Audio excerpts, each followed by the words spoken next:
Yo, what's good with y'all boys, man? Hold on, let me bring the mic closer. What's good with y'all boys, man? It's ssgtrell here, and today, man, this guy's a sick guy. We're reacting to P. Diddy on trial. 5 major blows to defense in Trafficking trial. Now, I'm not sure if I can say that word on YouTube. You know, we be censoring a lot of things that we can say on social media now, so I'm trying to be on the safe side. But y'all can see that word and y'all know what Diddy has done. I reacted to 2 videos about him. I want to say in October, September of last year. That nigga is sick, man. He's a sick guy. But before we get into the reaction video, make sure y'all got y'all snacks. You got some leftovers? Nah, if you don't, make you a nice sandwich, turkey, mayonnaise, cheese, or you can just make a nice peanut butter and jelly. And with that being said, let's get straight into the video. From disturbing footage to allegations of physical violence to damning text, we are breaking down some of the biggest blows to the defense so far in the Sean Diddy Combs sex crimes trial. As we are in the heart of week 2, we discuss these potential losses for the defense, but don't be so quick to think that this is a straightforward conviction. Welcome to Sidebar, presented by Law. I ain't gonna lie, y'all. I feel like this nigga might not go to jail. And I feel like that because even with all the evidence, this nigga's powerful, bro. You feel me? Like, he could fuck around and pay the judge to not sentence him, bro. You never know, bro. I feel like he might not go to jail. It's not like R. Kelly. R. Kelly, yeah, he had like, you know, he had power in certain ways, but I don't think he got the power that Diddy got, bro. That's just me, bro. I'm just saying. If he goes to jail, I don't know, bro. I feel like it might not be the sentence that we might expect, or he just might not go to jail, bro. I'm Jesse Weber. Just saying. We're now in week 2 of the Sean Diddy Combs criminal sex crimes trial, and one of the things that I have been wondering has been some of the pieces of evidence that have proved potentially problematic for the defense. Meaning, are there defense losses? And by the way, this is coming from somebody who said that I think the prosecution's case is not a slam dunk. It's complicated when you talk about racketeering and sex trafficking. Those elements are not so straightforward. It's not just the jury accepting that Combs allegedly beat an alleged victim up or sexually assaulted them. These aren't state charges. These are federal charges. They're very, very specific elements that the prosecution needs to prove, like for sex trafficking. With that being said, the Fed's not gonna come and get you if they don't got you. That's just from what I know. If you get locked up by the Feds, bro, they got enough evidence on you to convict you, bro. I think the conviction rate from the Feds is like 98%, bro. 98%. So that little 2% that little slithered out and got out, that's rare.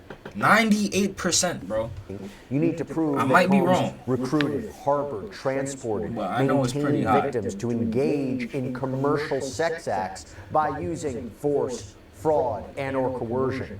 Racketeering conspiracy, the top count. Criminal enterprise, pattern of racketeering activity with at least 2 underlying crimes like forced labor, kidnapping, arson, sex trafficking, bribery, criminal agreement to do this. Yo, I didn't even know what this nigga was saying. This dude was just listing off charges, bro. The prosecution has been quite deliberate and methodical in what witnesses they have called and the evidence they have presented. So with that, I want to touch upon 5 of the biggest blows to the defense so far. 5 of potentially the biggest losses so far to them. So for that, I'm not going to do it alone. So for that, I want to bring on trial attorney Andrew Stoltman to talk more about this. Andrew, thank you so much for coming here on Sidebar. Appreciate you taking the time. Anytime. Thank you. So first, before I go into the losses or potential losses to the defense, you would agree with me this is not a slam dunk clear case for the prosecution, at least with respect to the racketeering and sex trafficking charges, right? Yeah, there's no question. With respect to the most serious charges, which are the racketeering and the sex-related charges, it's an uphill climb for prosecutors. And so I was a little surprised when these charges got filed at the federal level. And so I'm really watching this carefully. Prosecutors have scored some points, but they still have a really long way to go. Yeah, because a lot of this alleged activity, this alleged behavior would have made up state charges for assault and battery and potentially rape and things of that nature, but there's statute of limitations issues. So how do you transform it into a federal case? Charges like this. But I want to talk about the defense, and I want to talk about some problems for the defense. So number one, physical violence. It seems to me the prosecution has done an exceptional job of proving physical violence. And when we talk about force, right, force, fraud, and/or coercion in the sex trafficking count, or using force to cause victims to engage in freak-offs, right? Cassandra Ventura Fine testified that Combs would kick her, stomp her head, drag her. The 2016 tape of Combs. So already off the bat, let's just analyze this picture. This nigga had to be in his late 20s, early 30s, bro, and she looks like she's like 15, bro. So off the bat, bro, this nigga, hey man, appearing to beat her up at the LA Intercontinental Hotel. There were photos of her alleged injuries. That's wrong. Text messages from Cassie to Combs can also arguably prove this. For example, there's one that says, "I'm not a rag doll, I'm somebody's child." Another message, "You are sick for thinking it's okay to do what you've done. Please stay far away from me." Dawn Richard testified that she observed Combs physically abusing Cassie, told her to leave, but apparently was afraid to get involved for her own safety, that she saw injuries on Cassie. Cassie's former best friend, Kerry Morgan, testified she saw Combs be violent with Cassie in 2 separate incidents. Daniel Phillip, a man allegedly hired by Combs to have sex with Cassie, testified he saw Combs drag her into a room and then heard slapping sounds. The defense even conceded that Combs was violent and seemingly admitted he engaged in domestic violence. So Andrew, if I'm correct, and tell me if I'm wrong here, but if I'm correct, why is this so vital to the case? And am I right that this could be a loss for the defense? Absolutely. There are jurors on this case who have probably made up their mind already simply based off of the video of him beating his girlfriend in the hotel room. There are a lot of jurors who just look at testimony, they look at evidence, they look at the video, right? There's the old saying, the eye in the sky doesn't lie. And when they saw Combs smacking her, kicking her, hitting her, there are a lot of jurors out there that probably said guilty at that point, even before they heard all the evidence. It's not a good look. It's a horrific look. And one of the things you do as a criminal defense attorney is you try to create sympathy for your client in the eyes of the jurors. Now, we don't know a lot about these jurors. It seems like they skew male. They're a little bit older. But there are a whole bunch of people out there that have convicted Sean Combs as soon as they saw that video of him beating his girlfriend. So you're talking from an emotional standpoint, right? It not necessarily looking at the elements of the charges, right? Because that was going to be one of the big concerns of the defense is about this tape, and I'll talk about the tape in a moment. But what you're saying is not even a legal point of view. When the jury hears about this alleged violence, they may want to convict him because of that, not necessarily because it's racketeering. I feel like that's right, though. Yeah, absolutely. And the more conservative the jurors are, the more likely they are to simply shut down, have that curtain go in front of them, and disregard the jury instructions, disregard the rest of the testimony, the defense's case, and say, this is a bad dude who beats up women, and there's no question in our mind that he's doing it because we've seen him doing it. We're going to go guilty. Hey everybody, this is another law and crime legal alert. I don't feel like that's wrong, though. Birth control shots and were later diagnosed with a brain or spinal tumor. Like we screen, click the link. I'm at. I don't feel like it's wrong because one, I think they said the racketeering is based on the X crimes and then the assault. So I mean, off of the video itself, I feel like that's enough, bro. In my opinion, you see the video, you seen what he did. You can't he can't deny and say, "Oh no, I didn't do that," or this, that, and the third, bro. You was on camera, bro. So I feel like that's not wrong. And it would be very difficult to know unless jurors came out after a verdict and said, yeah, we convict him because we didn't like him. We convicted him just because we're like, we want to hold him accountable. I don't really know if it matched up to the elements. I don't know if the prosecution met their burden, but unless they came out and said that. But do you think, from a legal point of view, the physical violence or the alleged physical violence, has it established the elements of sex trafficking? Has it helped prove the racketeering charge? If so, how? Not at all. And I think Diddy's lawyers did a pretty good job in their opening statement saying, look, he's basically a bad guy and he did this stuff. But that's not sex trafficking. Hiring a prostitute is not sex trafficking. What? Beating up your girlfriend, it's not sex trafficking. Wait a minute. The physical violence, doesn't it go to force, fraud, coercion if you tie it to this pattern of sex acts, right? So the 2016 tape, talk about it. I mean, if you're saying that was after a freak off, okay. If you're saying this is the environment she was around or allegedly around, not only violence but threats of violence, doesn't that feed into a sex trafficking count? Remember, it's the idea of transporting her, having these sexual episodes with sex workers who are getting paid, freak-offs happening in multiple locations. I mean, the physical violence doesn't support sex trafficking? In a vacuum, it does, but the defense has done a good job of introducing some of the text messages from Diddy's girlfriend, talking about how she likes his freak-offs, how she wants another one. Right? Yeah, I heard about that as well.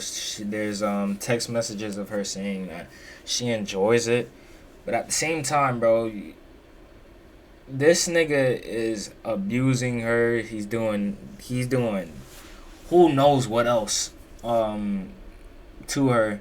So I think it probably would have been like out of fear.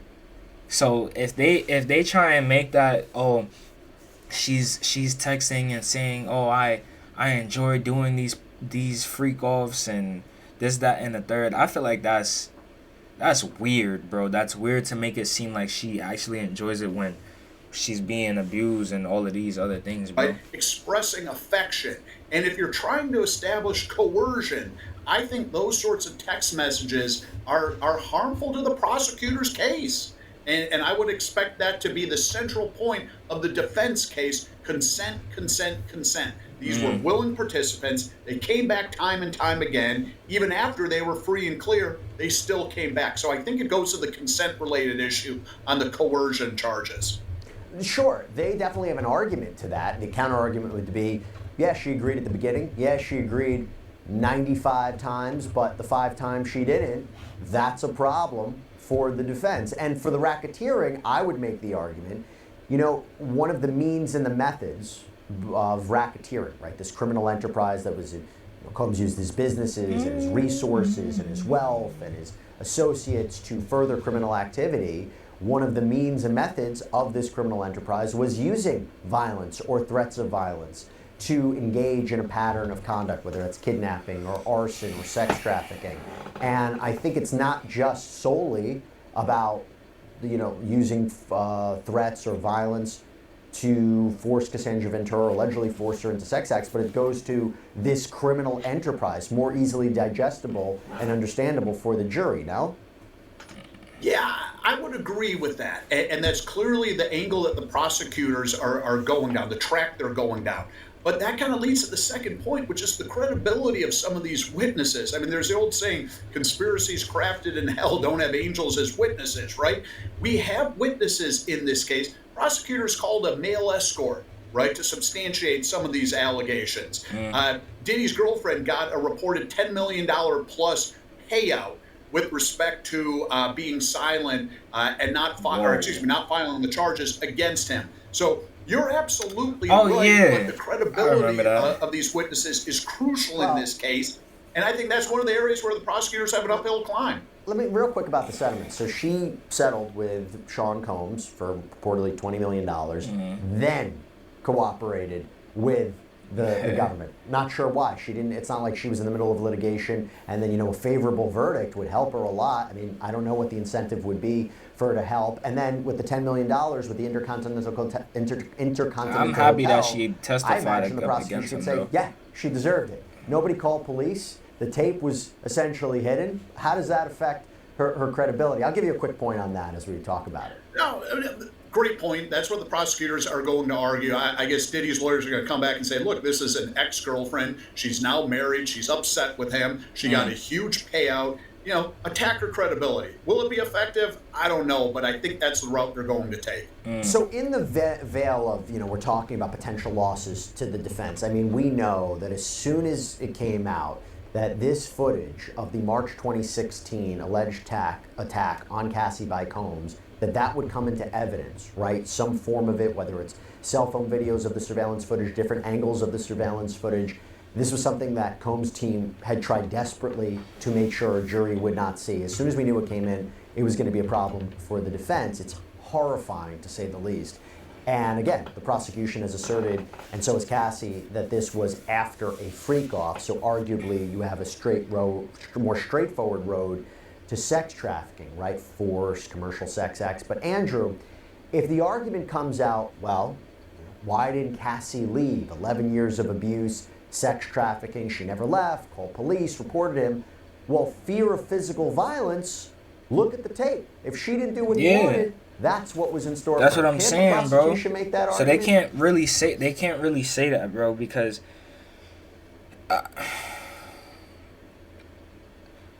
you can say, oh, she could have left him alone. She could have called the cops. She could have did A, B, C, D, E, F, G. But look at the things that Diddy has done.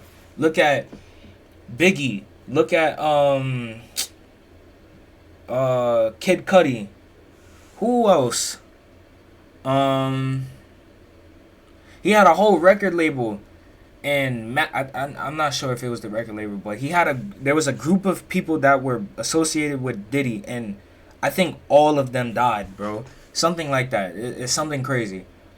But just look at that list of things, bro, and if she knows the truth behind certain things, bro, you think she's gonna just, I'm gonna walk away. I'm gonna call the cops. That doesn't even make sense, bro. They absolutely can make it, and they will make it, but I just think the length of the relationship that she had with Diddy, the text messages that she sent expressing, affection and wanting to participate in some of these freak-offs, it's not quite the open and shut case. I think it's probably going to be enough to have these jurors say, yeah, he's guilty on these charges. But it's still an uphill climb for prosecutors. It really is. This is not an easy case for them. What do you make of the defense saying, well, Combs was maybe going through drug withdrawal, he was irritable, and if that's some sort of, they said in their opening statement that tape, the 2016 tape, was indefensible, and yet they're making the point about him withdrawing from drugs and what state he was in. What do you make of that defense? That's a double-edged sword, because if I'm the jurors, I'm sitting there thinking, well, this aberrant, disgusting, horrific behavior, why did a guy who's worth a couple $100 million and famous and had so many women liking him engage in this sort of activity? Yeah. Well, the jurors could possibly say he was on drugs, he was an alcoholic, he was a drug addict, whatever the case may be, but it certainly doesn't excuse his behavior. It doesn't justify that, bro. I think the defense team might be arguing this in part, if he is convicted, to be able to argue to the judge, look, he didn't have the proper mental state, the mens rea, to commit these crimes, therefore don't sentence him to the maximum. But it's a double-edged sword. They're kind of dancing on the head of the pin with that argument. Now let me move on to another potential loss for the defense, another potential blow to the defense's case. So a big part of the prosecution's case is establishing that Combs used not only violence and threats, but blackmail and financial control to get Cassie to do what he wanted. Again, important for sex trafficking, also part of racketeering. Cassie had testified that Combs paid for her rent, gave her cash, controlled her career. In fact, Combs' former assistant, David James, testified that Cassie told him, "Man, this lifestyle is crazy." And he told her, "You should leave," or "Why don't you leave?" And she responded, I can't get out," citing how Combs pays for her life, controls her music career. And he testified, "I just didn't think that she could easily leave." Kerry Morgan testified to the same thing too. This is Cassandra Ventura's former best friend.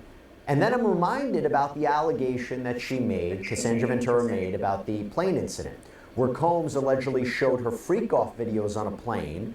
She testified she felt trapped. Then after they landed, he wanted a freak-off.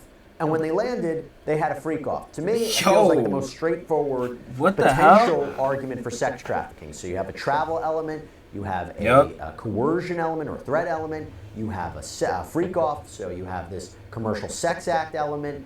Andrew, do you think that this is a blow to the defense, this idea of control and that she can't leave? Yeah, that might be the best argument that prosecutors have, because it's straightforward, it's basic, the jury can understand it, and intuitively it makes sense. That's where you can leverage the defendant's wealth against him with respect to these charges. And I think that's probably reality. I haven't seen the full testimony with respect to everything he has lavished on her. I'm certain it's going to be more fully developed during this case, but I think that's a great, great argument for prosecutors. And, she also apparently sent them a message, please delete any video out of your phone if you have them. Too many people have access to your stuff. By the way, Mr. James had testified that Combs had told him and said that he called Cassie moldable. And Combs said that I got her right where I wanted her. He said moldable? Moldable. And Combs said that I got her right where I wanted her. She's young.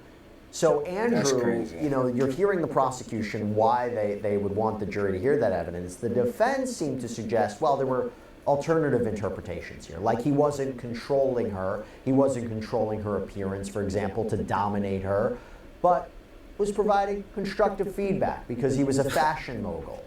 So this idea again of 17-year age difference, started young with her, allegedly taught her a lot of, I hate to say this, but she even testified that, introduced her to certain sex acts. This idea of off the rip, you done, gang. Send this nigga to jail, bro. Send him to jail. There's no more. No more. There's nothing else that we need to know, bro. Convict this nigga right now. Right now, bro. Like, I want to know how old, let me look this up. Because this is crazy, bro. This is ridiculous. How old was Diddy and How old was Cassie when she first got with Diddy? She was 19 years old. This nigga was 37 years old. What the fuck, bro? Now, you could say it's legal. Oh, it's legal. Oh, does that make it right? Fuck no. What the hell? Nigga, I'm about to be 19. Shit, I ain't gonna lie, if a 37-year-old came my way, by all means, I might have to do what I gotta do. I ain't gonna lie, but this is different though. This is different because with this nigga, it's like he's trying to what's the word? Literally mold her I don't know the word right now. But literally, I guess make her what he ideally wants to make her, what he wants in a woman, I guess, or something like that. Like, he has an advantage. He's I can't think of the word right now, but bro, send him to jail, bro. Please, I'm begging you. This nigga's crazy. Having control over her finances, career, moldable. Defense saying there's alternative interpretations here. How do you see it? There certainly are alternative he's manipulating interpretations, her, but I but think it's the jurors are going it's to look another at word. it and just kind of see through it. It's And another this is word. I powerful, can't get it. powerful testimony and evidence, right? Because P. Diddy is so wealthy, because he's in the music industry so substantially, because of her background, all of that kind of feeds right into the jurors' wheelhouse in terms of what was going on. I think that might be the reason. If Diddy is convicted, I think that might be the reason why he's convicted, because it's a really powerful argument. And then you had Dawn Richard, again, this former member of Dan McCain, who testified Like, to... can we really look at this picture, bro? This is ridiculous. This is crazy. Look at this nigga, bro. Look at her. There's no way she was 19 in this picture, bro. There's absolutely no way. She looks like she's like 15, bro. Witnessing the alleged abuse of Cassie, bro. testified to feeling that Combs was threatening, that he allegedly made a statement to her that she should keep quiet about Combs' alleged abuse, saying, where he comes from, people go missing if they talk. And she interpreted that as, quote, that we could die.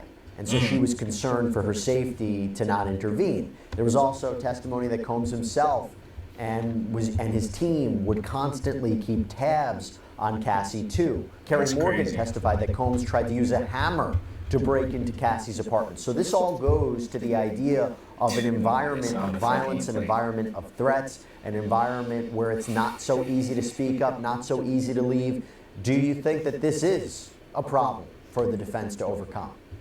Yeah, it's certainly a problem, but someone like Dawn Richards, I mean, she has a lawsuit pending against Diddy, and I would expect that to be a central argument throughout the case. That all this nigga probably got mad lawsuits, who have lawsuits pending against Diddy have an agenda. They have an incentive to convict him. Now, will that be enough for jurors to say, her credibility isn't substantial enough for me to believe her? I don't know, but it's certainly an attack angle for the defense. Oh, I will tell you, the cross-examination of Dawn Richard was something. Keep hitting her on inconsistent statements that she made, allegedly bringing up details now when she's testifying. There was testimony about, why did you seem to try to work again with Diddy or stay in contact with Diddy? A financial incentive, a lawsuit, always an important area for cross-examination. But I do want to move on to another part, another potential blow to the defense. So I think the prosecution has done an effective job at showing, did Cassie really consent to all of this? She testified to getting urinated on. Daniel Phillip testified.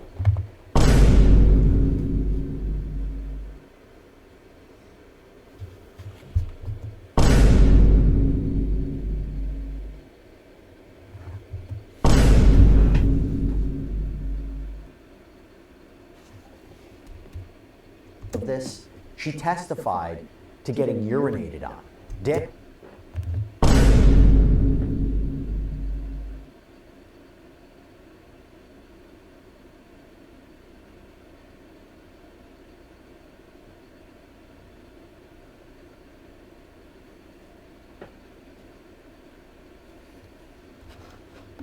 Daniel Phillip testified that Combs directed he and Ventura to role play during these sexual sessions, the freak-offs, and what to do.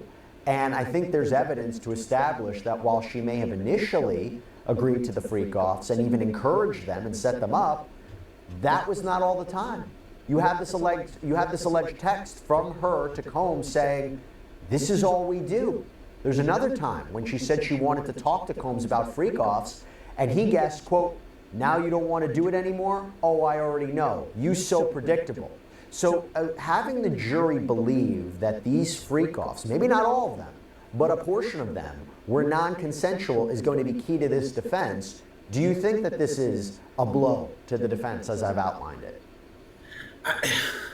That's so hard to say. I mean, some of these jurors may be sitting there thinking, look, if she didn't want to partake in this activity after the first one, she should have left. After the second one, third one, fourth one, fifth one. And I get the argument that, look, Diddy was controlling her through finances, through money, through coercion. And I get it. But I just think it's going to be hard for these jurors to think after partaking in so many of these that she was being forced into them. look, I think the allegations with respect to the urination, I mean, it's so disgusting. It's so deprived that I have a feeling some jurors are just going to look past so much more of the evidence and say, this guy is guilty. But I think that kind of gets to the argument that the prosecutors have an uphill climb on some of these charges. It took place so many times. And some of these jurors are going to say, if she wanted to leave, she could have, and she... I think a lot of this comes down to psychological evidence. We did a whole other sidebar on this about how the prosecution is going to call their own forensic psychologist to testify about, or a psychologist to testify about their reasons why victims don't leave their abusers and coping strategies and things of that nature. And the defense, is going to call their own witness to rebut that. But there's problems. I mean, there's other evidence. The messages. One message from Cassandra Ventura Fine to Combs that says, going to FO on Tuesday. There's a conversation where it appears Combs is saying how his favorite times are when they FO'd and then made love afterwards, to which Ventura responds, yeah, I like those times. Combs writes, anything you need me to get or set up in case we want to FO? And Ventura Fine responds, oh, hit whoever would turn you on to see me with. And there's another message. Wish we could have FO'd before you left. My period is over. So I agree with you. Those could be problematic for the prosecution's case, and definitely. That's kind of sad, bro. It's sad that those messages could let's say there's a possibility that this nigga doesn't go to jail because of those messages. I feel bad because, again, she could have been under the influence. She could have it could have been a whole bunch of different things that just led to it, bro. But something the defense is honing in on. Okay, bro. Now going to a potential blow to the defense. I have to say, Combs is facing 2 charges of transportation to engage in prostitution. Okay. And these charges are with respect to 2 different victims, including victim 1, Cassie Ventura Fine. And just let me read what it says in the indictment. Combs transported, aided, and abetted, and willfully caused the transportation of female victims and commercial sex workers in interstate and foreign commerce on multiple occasions with the intent that they engage in prostitution. Now, for purely purposes of alleged facts matching up to the elements, if you take as true what we've heard so far, it seems to me, at least, Andrew, the prosecution could easily convict Combs of this. Because Ventura testified that freak-offs would happen with Combs and a male escort in New York, Miami, LA, Ibiza, Spain, Turks and Caicos. She explained how escorts were paid. This nigga was... Oh my gosh, this nigga was international with this shit, bro. I don't think y'all understand how crazy that is, bro. This nigga, what the fuck is wrong with him, bro? Had sex with her. She was shown photographs of alleged sex workers, like one called the Punisher, how at least one escort was used in multiple cities. There's a lot of talk about traveling. Daniel Phillip testified about being paid to have sex with Cassie while Combs watched. I mentioned before the plane incident with allegedly being shown videos of freak-offs. They land, and then they have a freak-off, presumably with a sex worker. You don't need force, fraud, or coercion. It's like transporting people for purposes of prostitution. Andrew, to me, that feels like the toughest case for the defense to fight against, as of all the charges. Yeah, and it's basic stuff that these jurors can follow, they can understand. It's not very complicated. It's bad. It's disgusting. So those are the sorts of facts that these prosecutors just love jamming down the throats of the defense and, quite frankly, the jurors as well, because that's about as solid as it gets. So these prosecutors obviously want to play this up because it is nefarious, it is bad, and it is very important in this case. It's potentially 10 years in prison. That's what we're talking about with that charge. And look, potential. This nigga just said 10 years in prison? 10 years? What? That's if he just gets convicted on that one. So I'm guessing 10 is the max. 10 years. For that, nah. That's think crazy. The defense is trying to say, this is what they came out in their opening statement, that he was paying these people for their time and experience. I don't think that goes very far. Maybe they're trying to say, he wasn't instrumental in it, but time and experience. I don't know exactly what that defense means. Yeah, I agree. And look, I kind of call that the red face defense. As a defense attorney, a lot of times you present an argument and it just doesn't really pass the red face test. You're hoping one or two jurors may buy it, but that is very much an uphill climb for Diddy and his team. And look, to be clear, this episode was dedicated to potential losses or blows to the defense, but you articulated it so well. This is not a slam dunk case for the prosecution. This is a high burden for racketeering, for sex trafficking. There are people scratching their heads and still trying to understand how this, matches up to it. I think this is a case that's going to be maybe won or lost in closing arguments, right? I think that this is about how it's properly articulated, laid out, what the jury instructions are. I think it comes down to the very end of this case. Boom, that's it. And prosecutors have a 95% win rate in federal court. And the New York prosecution team, of course, are like the New York Yankees of the prosecutor's office, right? But in the same sense, we know we have a long track record of celebrities being found not guilty on some really heinous, horrific crimes, right? O.J. Simpson is the quintessential example, but obviously Michael Jackson and so many others. When you have the resources of Diddy, you can afford the top flight legal teams. You can afford the consultants with respect to the juries. You can have the top expert witnesses, and obviously that makes a huge, huge difference. So a lot of people have written this case off and said to themselves, wow, Diddy's guilty. Well, he's clearly guilty of being a scumbag, right? I don't think there's any question about that, but we still have a long way to go. We are probably in about inning 2 of a 9-inning ball game, and Diddy is in this case. Wow. Andrew Stoltman, thank you so much for coming on. I really, really enjoyed the conversation. Would love to have you back. Thank you. Hey, man, with that being said, lock this dude up, bro. I don't think there's any more that we need to hear. Yeah, bro, this is disgusting work, bro. Let me know how you feel about this video down in the comments. Make sure y'all like, comment, subscribe to the channel. And I'm gonna see y'all in the next one.